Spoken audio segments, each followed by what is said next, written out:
Sábado Verde, radio y podcast, en la radio pública de la ciudad de Buenos Aires. Hermosa conversación nos dimos la semana anterior con la terapeuta Pilar Pérez Gismero ante una pregunta de Marina Torino sobre si en la escuela se educa sobre las emociones. Esto nos decía Pilar.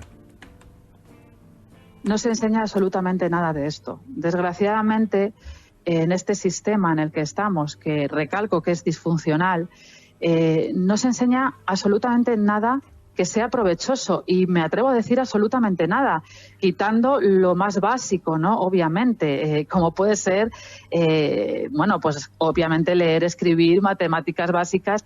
Poco más se inculcan a los pequeños para que sean personas eficientes en su vida realmente, ¿no? Y las emociones están fuera totalmente de la educación actual. Sí que empieza a haber atisbos, pero si el propio adulto que enseña en emociones al infante no está educado él mismo en emociones, ¿qué le va a transmitir, no? Entonces, claro, el sistema educativo había que empezar desde cero a crear un sistema educativo de personas conscientes, y esto desgraciadamente aún está muy en pañales. Esto decía Pilar Pérez Gismero la semana anterior. Hoy quisimos conversar un rato con Cecilia Güemes. Cecilia es una argentina italiana que reside en España, es doctora en Ciencias Políticas y profesora en la Universidad Autónoma de Madrid.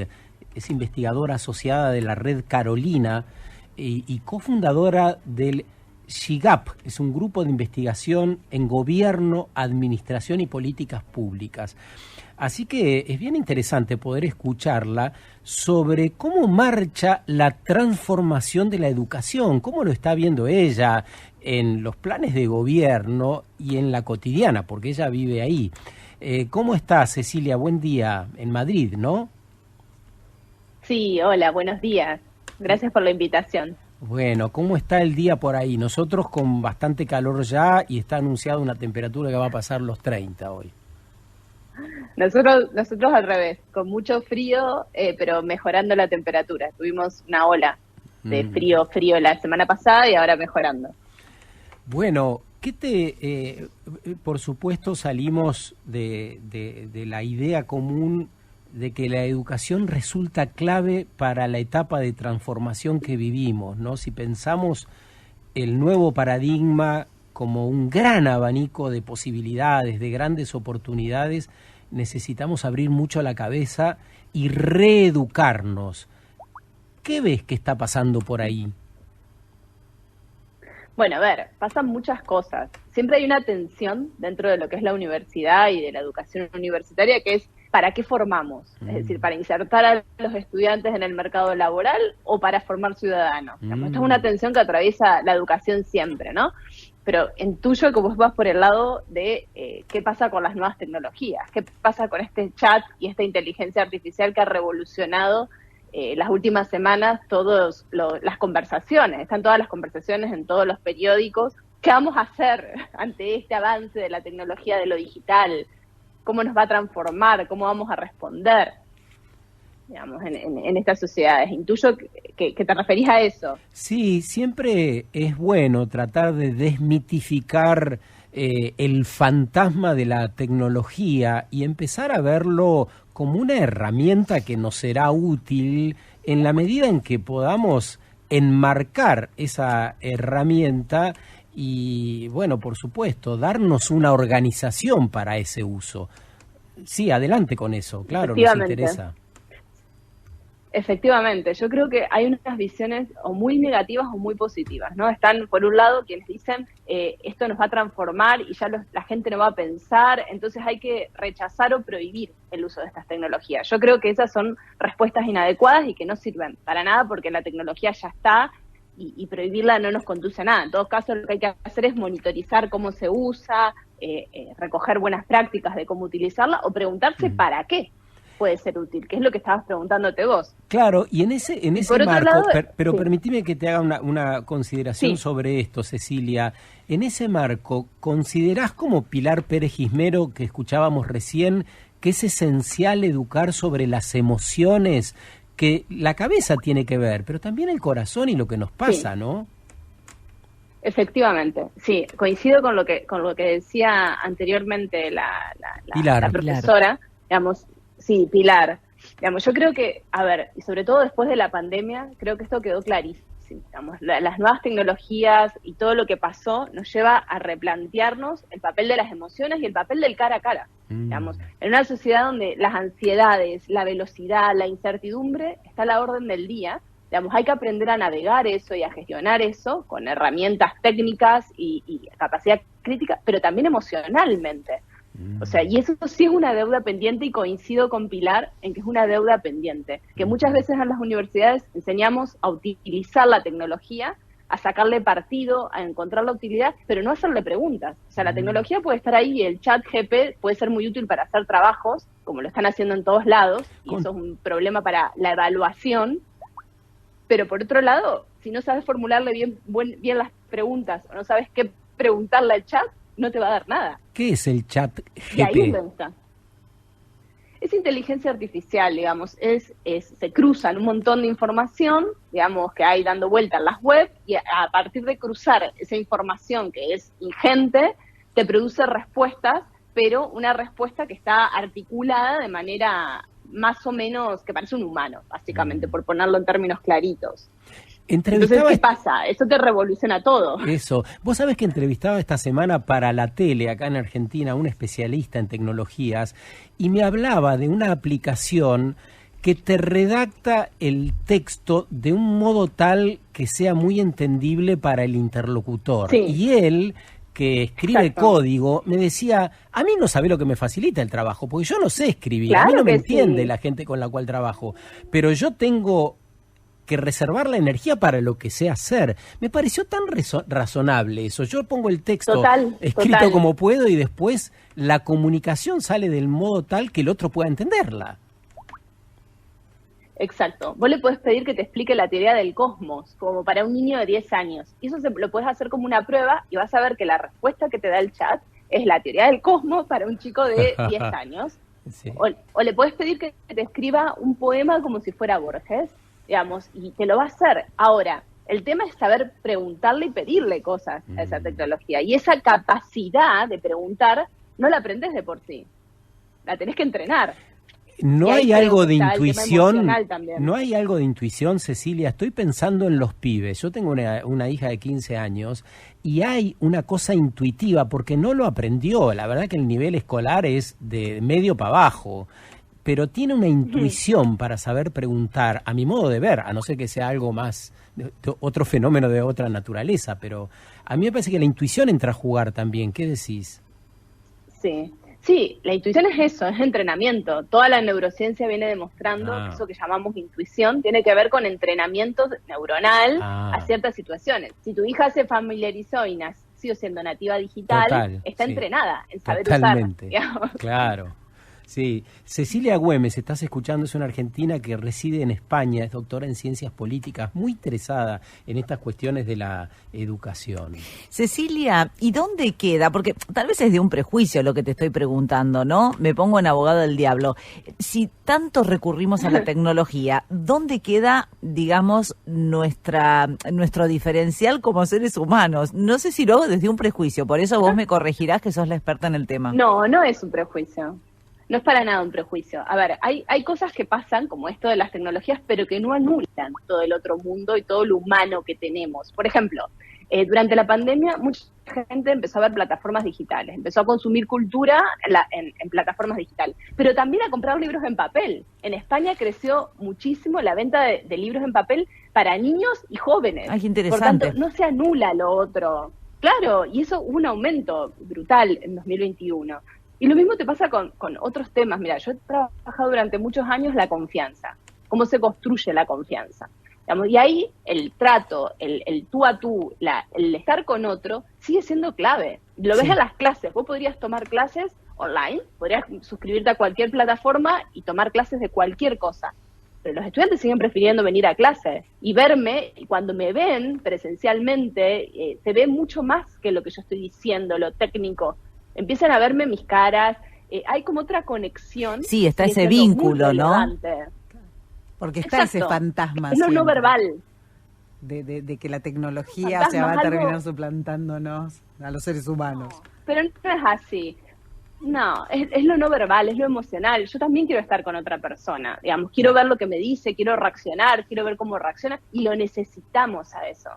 Digamos, y eso no creo que vaya a ser suplantado, sinceramente. Más que la desconfianza en la tecnología, a mí me preocupa cómo se reconstruye la confianza en nuestras sociedades, la confianza en las instituciones, en la educación, la confianza, vos como sabrás, tenemos elecciones este año en la Argentina, la confianza en la representación política, la confianza en tantas cosas. ¿Cómo hacemos, vos que acabás de decir que sos especialista en reconstituir eso? A ver, llevo 15 años investigando ese tema y siempre tiene como sus peculiaridades. No es lo mismo la confianza en las personas que conocemos que en el otro anónimo, que en las instituciones, que en los gobiernos. Cada uno tiene una peculiaridad, pero siempre hay un componente, volviendo a lo que planteabas inicialmente con Pilar, que es emocional, otro que es racional y otro que es social. Por tanto, siempre que pensás en por qué confío o por qué no confío en el otro, hay motivos de los tres tipos, por decirlo de alguna manera, que construyen tu expectativa de la confianza. La confianza es eso, es una expectativa en que el otro no te va a defraudar, no te va a traicionar, no te va a lastimar. Digamos, que no ninguno de sus actos o sus pensamientos o acciones va a perjudicarte. Eso es la confianza, es una expectativa, que puede ser en las instituciones o en las personas que conoces o en las personas que no conoces. Entonces, ¿cómo se reconstruye eso? Y es muy complicado, porque depende del caso concreto en el que estás hablando, no hay como una regla general o una receta mágica que diga, bueno. Latinoamérica y Argentina en particular, te lo pregunto porque sé que es un foco de tu interés. ¿Cómo hacemos para no defraudarnos, para no seguir lastimándonos en el ámbito público especialmente? Pues ahí tenés cuestiones estructurales que hay que cambiar. La desigualdad es una de ellas. Digamos, cuando sigamos viviendo en sociedades tan desiguales, no vamos a sentirnos nunca partes de algo común, sino que vamos a vivir en distintas realidades. Total. Esa es una cuestión estructural que si no la cambiás, todo lo otro que puedas hacer intencional y voluntarismo no te sirve, digamos. Y lo otro tiene que ver con la eficacia del Estado para castigar a quienes defraudan la confianza. Si el Estado no castiga y la sociedad misma no considera malo a quienes te defraudan, es imposible que la confianza prospere, porque la impunidad y todas estas cuestiones son claves para que, ¿por qué voy yo a no defraudar la confianza si total no pasa nada, no? Eso. Vos sabés que venía esta mañana en el colectivo hacia la radio, lleno de pibes, venían seguramente de bailar, no sé, yo venía medio temprano, y yo les miraba las caritas y decía, estos chicos no pueden nunca sentirse parte de los proyectos que está proponiendo la política en la Argentina. Extraer más petróleo, insistir con liderazgos que están absolutamente perimidos, una conversación añeja. Estos pibes nunca van a poder sentirse parte de ese proyecto político. Y ahora que te escucho, me resuena tanto, me da mucho dolor y a la vez una fuerza renovada para emprenderla con esto. Es un gran trabajo que tenemos por delante, reconstituir la confianza, ¿no? Sobre todo que hay que construir los proyectos con el otro, no para el otro o No. sin el otro, digamos. Y la otra, digo otro, digo otra, digo otre, digamos, lo que quieras, digamos. No se puede seguir gestando de espaldas a o pensando que uno representa a sin la voz y sin la acción de esas otras personas. Sí, lo que pasa es que en la comunidad organizada nosotros ahora tenemos elecciones y vamos a seguir yendo a votar por proyectos en los que no creemos y que no nos mueven ni un pelo, no nos calientan, Cecilia, eso es lo que está pasando, no nos calienta este modo de hacer política. Entonces vamos a renovar el circuito otra vez. ¿Cómo crees que se rompe ese circuito tan viciado? A ver, acá también tenemos elecciones, Sí. y tenemos elecciones regionales, Y les debe pasar lo municipales mismo. y estatales. Sí, Sí, estamos en la misma, y el voto se ha convertido en el voto contra alguien. No sí. se vota por alguien, sino contra alguien, ¿no? y está todo muy polarizado y muy caldeado y ha cambiado mucho esto lo que estás mencionando exactamente. ¿Cómo se rompe todo eso? Bueno, generando nuevas democracias, profundizando las democracias, si es que queremos seguir viendo en democracia, que es lo que la mayoría de los argentinos, latinoamericanos y españoles dicen, que sí quiere vivir en democracia, pero lo que no nos podemos quedar es como con el sistema tal cual está, o con parches al sistema. Eso. Hay que pensarlo de verdad, hay que profundizarlo, hay que volver a O'Donnell, por ejemplo. Sí. A Guillermo O'Donnell, el gran politólogo argentino, famoso internacionalmente, ¿no? ¿Cómo construimos ciudadanía? Sí, pero también cómo nos valemos, Cecilia, un poco volviendo al arranque de la información, de aquella tecnología de la cual disponemos. Ya no se puede confiar, me da la impresión, en la arbitrariedad y la emoción de las personas que toman decisiones para todo. ¿Qué pasa si un presupuesto, por ejemplo, que tiene una localidad determinada, lo maneja una plataforma como blockchain, que reúne todos los datos, todas las carencias y necesidades, todo el dinero que hay para determinada localidad y lo distribuye equitativamente sin que se afanen la mitad en el medio? ¿Qué pasaría? ¿Sería algo tan tremendo? ¿Son las 7 plagas? No, efectivamente, una de las cuestiones que más se destacó en términos de confianza es que muchas veces las tecnologías te podían servir para transparentar y para generar más equilibrio. Eso. Digamos, al contrario, justamente evitaba que alguien en el medio se quedara con algo. Por eso el blockchain fue como una esperanza en términos de combatir la opacidad, que es uno de los grandes problemas que tienen los gobiernos y que destruye la confianza. Y no me parece mal, por eso digo que no hay que estar ni en contra ni a favor, hay que entender en su justo lugar y en su justa medida para qué puede servir. Las tecnologías te pueden servir. Ahora, si tú me dices lo que están haciendo algunos diputados y senadores ya en Estados Unidos, elaborar un discurso con un chat de inteligencia artificial, a mí me parece horroroso, porque estás anulando la política en sí misma, que es el debate, la construcción, el razonamiento. Pero por otra parte, si tú me dices, ¿por qué no redistribuir los recursos en función de las necesidades reales y que se haga eso en términos, siguiendo ciertos criterios? Porque además la tecnología sigue los criterios y los algoritmos que tú le plantees. Tú puedes decir, distribuime los recursos en función de las necesidades. ¿Qué necesidades? Económicas, ambientales, tú pones los criterios. Y ahí está la política. Ahí tenemos que discutir qué criterios queremos priorizar, pero luego la tecnología lo podría hacer muy bien. Claro, lo que pasa es que la política no puede estar divorciada, como hasta ahora, de la participación ciudadana, y eso es lo que está faltando. No se garantizan canales para que la ciudadanía exprese su voz, y cuando vos decís, pero en Estados Unidos van a construir discursos a través de la tecnología, ¿y quién va a escuchar esos discursos? Si ya esos discursos de la vieja política no los escucha nadie. Los jóvenes y las nuevas generaciones se informan por otras vías. Esos discursos pasan de largo, o sea que no sé si les va a servir de algo. Me parece que hay que recalcular todo y poder abrir la cabeza grandemente en todos los ámbitos, ¿no? Inclusive en el académico. ¿Qué pasa en la academia con esto? ¿Cómo se ve toda esta problemática? Bueno, esto asustó muchísimo a los profesores porque se suele pedir, sobre todo en la Universidad Española, se trabaja mucho por escrito, a diferencia de las universidades en Argentina, por ejemplo, que hay mucho examen oral, y hay otro tipo de forma de examinar. Yo estudié Derecho en la Universidad Nacional Litoral en Santa Fe, todos mis exámenes eran orales, por ejemplo. Pero en España yo doy clases en la Facultad de Derecho, también en Ciencia Política, pero en la Facultad de Derecho, y son todos escritos. Claro, si tú pides un trabajo al estudiante, el estudiante lo puede armar con inteligencia artificial. Claro. Digamos, de la misma manera que con un sería como un copy-paste de lo que le preguntes tú, lo pregunta a la máquina y lo adapta. Claro, sí. Entonces, eso te implica que tenés que cambiar todo tu sistema de evaluación. Pero quizás ese sistema ya estaba, como decías bien, perimido o arcaico antes de que apareciera. Porque suponía muchas veces que respondas de memoria. Esto de las preguntas que suponen, por ejemplo, una cosa que se discute mucho en España es el acceso a la administración pública que se hace por concursos de oposiciones, que suponen memorizarte un montón de cuestiones, ir a cantarlas ante se llama cantarlas o examinarte, ¿no? Sí, sí. Entonces, bueno, quizás ese sistema no puede seguir existiendo, porque ya no tiene sentido que hagas eso, o que evalúes a las personas por esas vías, y tenés que poner casos prácticos, situaciones reales, no sé.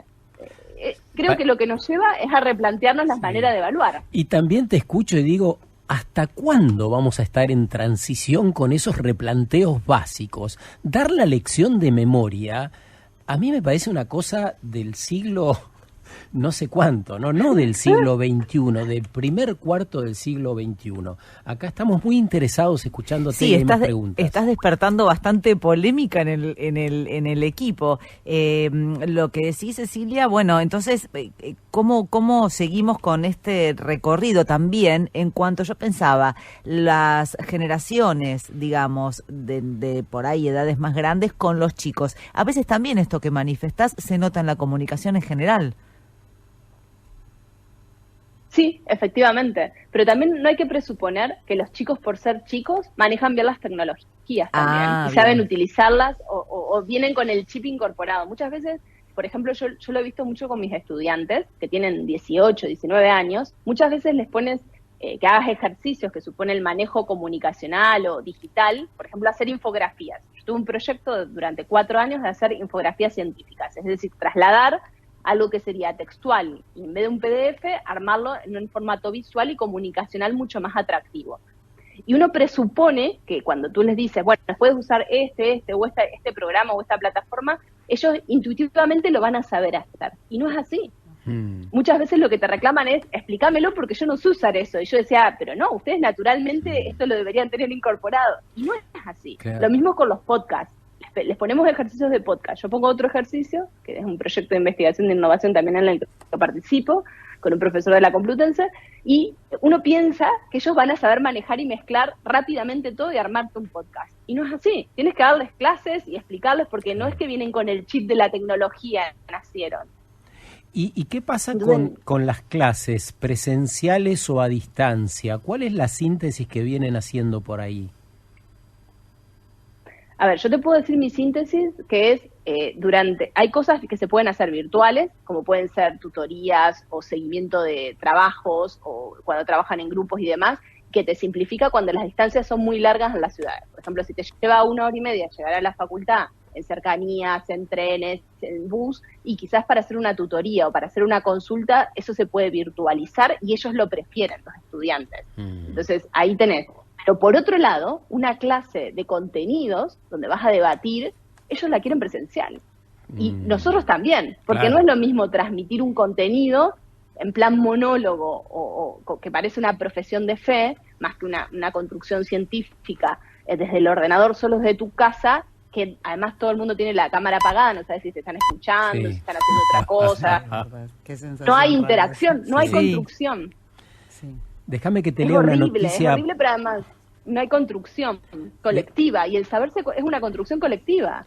La clase es eso. Que te lea una noticia parecida esta semana acá en Buenos Aires. Semana laboral de 4 días. La Universidad de Cambridge comprobó que reduce el estrés y mantiene la productividad. El análisis se efectuó en 61 empresas del Reino Unido, con una baja del 20% de las horas de trabajo y sin afectar los salarios.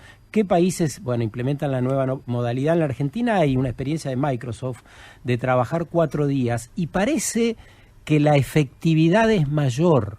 No necesitamos trabajar los 5 días de la semana, se está diciendo, y con 4 alcanzaría. Y después, a pintar, a jugar, a amar, bailar y qué sé yo cuántas cosas más.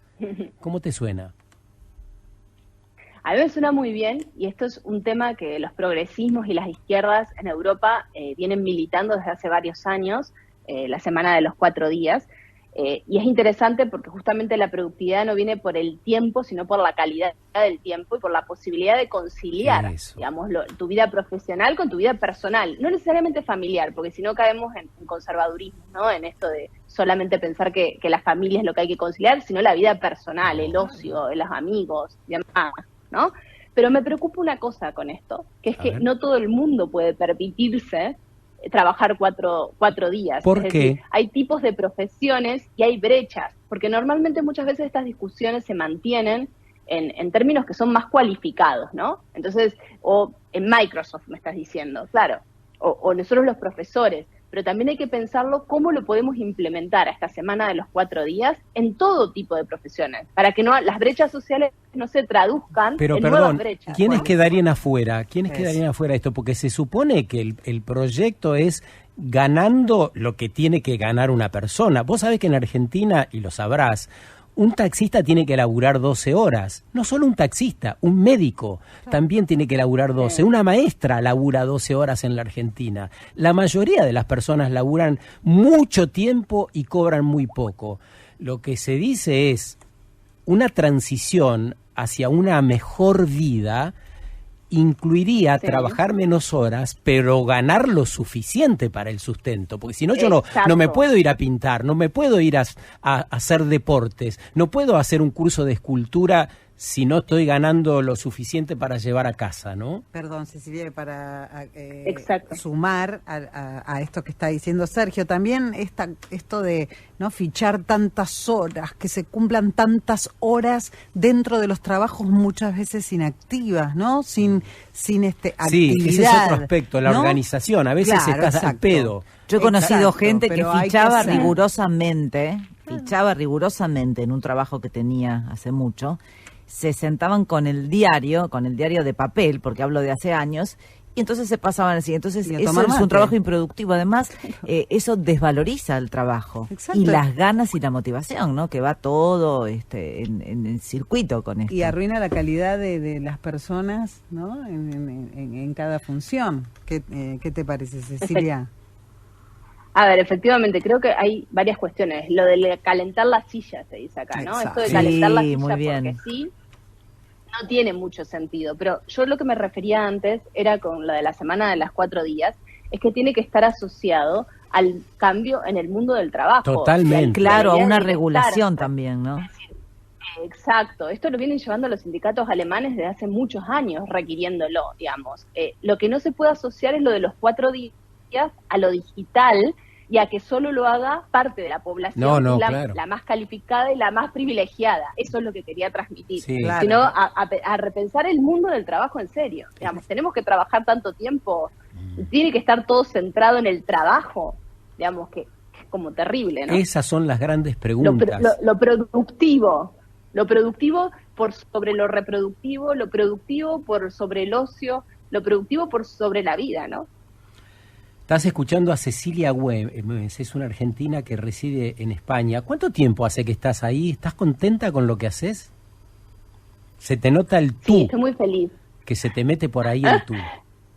Se me mezcla. Llevo 15 años en España y como tengo una hija española, ya mezclo un poquito. El acento no se me va y soy la argentina. En donde estoy siempre me dicen la argentina. La santafesina además, porque me trago las heces y Claro. las aspiro. Ahora que todo el mundo conoce Santa Fe. Después del Mundial todo el mundo entendió la diferencia. Pero es del apasionante acento lo que de Argentina. haces, ¿no? Porque investigar la administración, la política pública, el ejercicio de la política en este tiempo, restituir la confianza, es maravilloso, ¿no? Pues sí, a mí me maravilla y me encanta hacer lo que hago, la verdad. Aunque muchas veces trabajo más tiempo de lo que debería y hago todas estas reflexiones que estamos planteando, me las hago a mí misma, ¿no? Sí, y para las hacemos con terminar, nuestros colegas. Cecilia, en términos comparados, ¿cómo ves Europa y Latinoamérica? Hemos hablado de educación, de trabajo. A mí a veces me da la sensación que no estamos tan lejos en las angustias, en los desvelos humanos, que estamos más cerca de lo que creemos nosotros desde acá abajo. Pues sí, hay desafíos conjuntos y problemas compartidos, digamos, y también avances compartidos y comunes. O sea, hay cosas como, por ejemplo, los desafíos ecoambientales, por llamarlos de alguna manera, son comunes, digamos, y nos afectan y nos Exacto. preocupan por partes iguales. La igualdad de género nos preocupa y es un problema. La polarización política, la difusión de información falsa, todas esas cosas son problemas comunes. Ahora, también hay diferencias en la construcción de los aparatos estatales y en cómo se reaccionan y en la seriedad con la que se abordan algunos temas. Y eso sí se sigue notando, que todavía falta construir estructuras para hacer buenas políticas públicas y responder mejor a problemas que tiene América Latina desde hace mucho tiempo, digamos, y que se van agravando con el tiempo, no se van mejorando porque se espera que el tiempo por sí lo soluciona, la inseguridad. No, sigue estando la inseguridad. Las drogas, y sigue estando las drogas. La desigualdad, y sigue estando la desigualdad. No se van solucionando como uno esperaría a partir de las reflexiones que venimos teniendo desde hace millones de años en América Latina. ¿En España, en Europa en general, no hay drogas o se organizan mejor? No se viven, no se perciben o no se sufren como se sufre en Argentina. Lo mismo que la inseguridad. No es que no haya inseguridad, por supuesto que la hay, pero es en otro nivel, digamos. No es una preocupación de tu día a día cuando sales a la calle, que sí lo es. Lo mismo las desigualdades de género, la violencia de género. El feminicidio, por ejemplo, para dar datos objetivos, es muchísimo más bajo que lo que te puede pasar en México o en Argentina. Digamos. Entonces, claro, son preocupaciones distintas. Es distinto cómo lo vivís y cómo lo experimentás. Sí, a mí se me ocurre que también hay una responsabilidad común en todo esto, por esto de que se dice, que decimos mucho en las cuestiones ambientales. ¿De dónde viene lo que consumimos? ¿Quién lo preparó? ¿Quién hizo la factura de lo que consumimos? Me parece que si en Europa, Estados Unidos y demás, primer mundo, se empiezan a preguntar de dónde viene, por ejemplo, la droga que consumen, ¿qué pasa para que yo tenga en Europa, en mi casa y con tanta comodidad, una droga de buena calidad? ¿Qué pasa abajo donde se produce? Si esas preguntas empiezan a aflorar, el mundo podría empezar a cambiar desde ese aspecto también, ¿no? Sí, efectivamente. Yo participé hace unos años en varias estrategias o acciones que hicieron, por ejemplo, de cortar las etiquetas de la ropa y pegarlas en una especie de no sé cómo decirte, como colgado en la pared, como una especie de panel.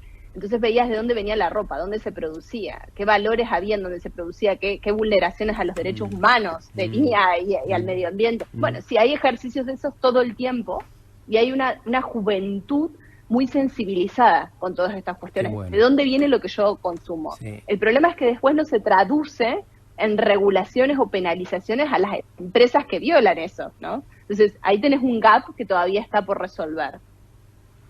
Sí, y además si voy a seguir consumiendo eso que en el caso de la droga genera acá abajo muerte, disrupciones sociales, mucho quilombo. Digamos, todo eso que suele criticarse porque Latinoamérica no tiene las herramientas para mejorar, no lo hace, se demora, la corrupción, de algún modo también está subsidiado por esos países que consumen, por esas personas. Dentro de un rato, cuando se haga la noche y empiecen a consumir la droga que quieran en Madrid, en la ciudad donde vivís, nadie se pregunta de dónde viene y qué pasó para que tengan esa mercancía de calidad, ¿no? Sí, yo creo que para eso debe servir, en este sentido, los medios de comunicación y la universidad para educar en la reflexión de estas cuestiones. Lo mismo produce con la comida, ¿no? Cuando empezamos con la comida de proximidad y de no comprarle más a América Latina frutas, por ejemplo, porque hay que consumir lo que está cerca. Bueno, lo cual parece muy valioso a priori, hasta que se están dando cuenta que están destruyendo parte de Andalucía por cultivar palta, aguacate sería. Entonces, creo que hay que ahí una reflexión mucho más profunda de por qué tengo que tener aguacate todos los días en mi mesa. Exacto, digamos, tal cual. Pero esa reflexión la podés hacer cuando pones todo sobre la mesa. No es que voy a castigar a Perú y a México y no les compro más aguacate y lo produzco en Málaga destrozando Málaga. Claro. Qué lindo que nos ayudes a pensar de este modo, Cecilia. Te mandamos un gran abrazo. Ojalá esta primera conversación abra las puertas para otras muchas, ¿eh? Claro que sí. Un gusto estar con ustedes y compartir este rato. Ay, para nosotros también. En la semana te vamos a mandar el podcast que publicamos en YouTube con nuestra conversa. Vale, fenomenal, lo espero con gusto. Cecilia Güemes, esta argentina italiana, está en España desde hace 15 años, doctora en ciencias políticas, muy preparada, se nota muy conectada, profesora en la Universidad Autónoma de Madrid, conversando sobre lo que pasa acá y vinculando con lo que ella vive allá, porque además está en un grupo de investigación de gobiernos, administración, política pública. Qué lindo encontrar referentes todo el tiempo que nos ayuden a pensar, variar los referentes que escuchamos, ¿no? Porque eso nos hace abrir la cabeza. Sábado Verde, radio y podcast. en la radio pública de la ciudad de Buenos Aires.